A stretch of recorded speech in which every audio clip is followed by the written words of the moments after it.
বিদায় বেলাতেও নিজের স্বার্থে আইন পাল্টে গেছেন ডক্টর ইউনূস।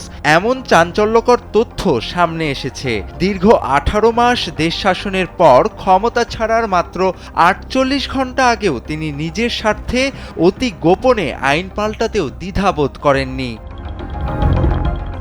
ক্ষমতার চেয়ারে বসার পর থেকেই ডক্টর ইউনূস নিজেকে আইনি ঝামেলা থেকে মুক্ত করতে মরিয়া ছিলেন। তার বিরুদ্ধে থাকা গ্রামীণ টেলিকমে শত শত কোটি টাকার দুর্নীতির মামলা এবং শ্রম আইন লঙ্ঘনের মামলাগুলো ক্ষমতার অপব্যবহার করে প্রত্যাহার করে নেওয়া হয়েছে।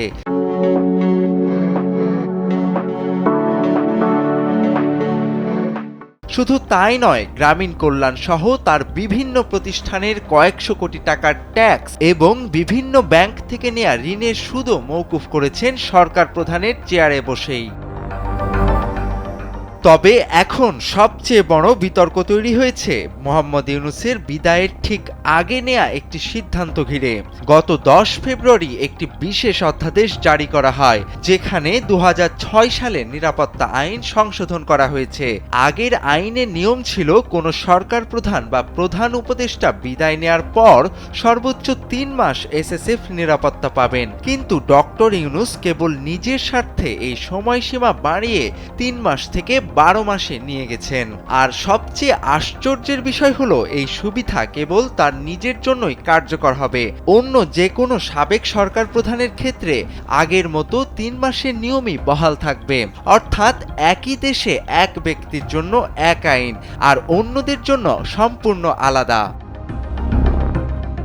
সংবিধান বিশেষজ্ঞরা বলছেন, ডক্টর ইউনূসের এই পদক্ষেপ সরাসরি সংবিধানের লঙ্ঘন। কোনো নির্দিষ্ট ব্যক্তিকে বিশেষ সুবিধা দেওয়ার জন্য আইন সংশোধন করা যায় না। এটি যেমন অনৈতিক, তেমনি ক্ষমতার চরম অপব্যবহার। 18 মাস ধরে দেশ শাসনের নামে তিনি প্রকৃতপক্ষে নিজের ব্যক্তিগত এজেন্ডা বাস্তবায়ন করেছেন।